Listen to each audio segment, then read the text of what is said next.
very much. You know, in this new year, many people have resolved to put their finances at the forefront, especially in these tough economic times. Joining me now this morning to help us set realistic financial goals and stick to them is financial expert Karen Emma. Good morning. Good morning.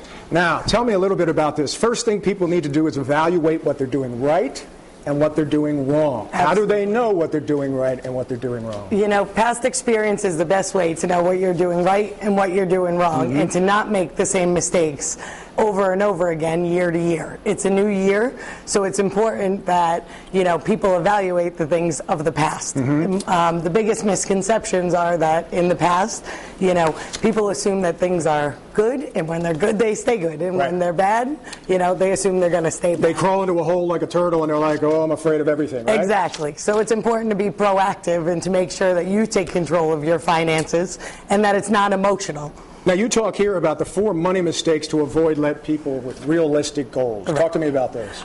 You know, first and foremost, again, it's not making mistake number 1, which is assuming that things stay the same. It's important that you're proactive and you take responsibility for that, and that you're not emotional about where you're putting your money. Well, it's hard not to be emotional. You know what I mean? I mean, when you're looking at the stock market and what's happened over the last year, and you're afraid you're going to lose your job, and you're living paycheck to paycheck, it's hard to be like that. It's hard, and this is a difficult year. Many people have gone through job losses, divorce, you know, disabilities, death. You know, there are big things that change. So it's important that you look at those, you write down realistic goals for yourself, 1 year, 3 years, 5 years, where you'd like to see yourself in the future. Right. And then also to write down a realistic budget. Start there.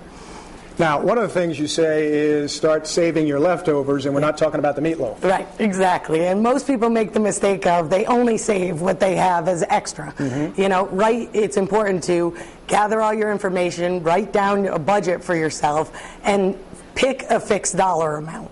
A fixed dollar amount, it's very simple today to have your account set up so that what's in your checking account, as opposed to just saving your leftover money or what you think is extra, save a fixed dollar amount, and you can have that moved automatically these days to start an emergency fund. Well, that's the next thing we're talking about, is an emergency fund. How important is it? How much should you have saved? Right. And I think, again, the biggest mistake people made was assuming that things were always good, and everybody overlooked an emergency fund. First and foremost, everybody needs to have one.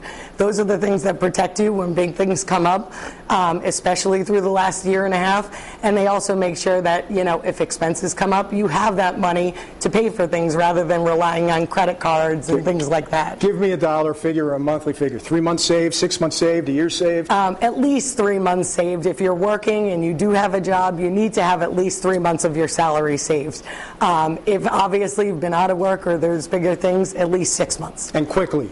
Don't be afraid to ask for help if you need it. Right, and that's the most important thing. I think a lot of people overlook their finances or are scared to talk about them.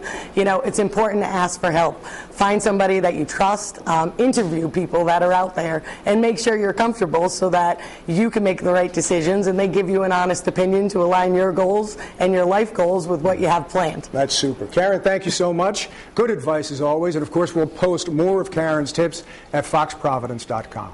Elizabeth?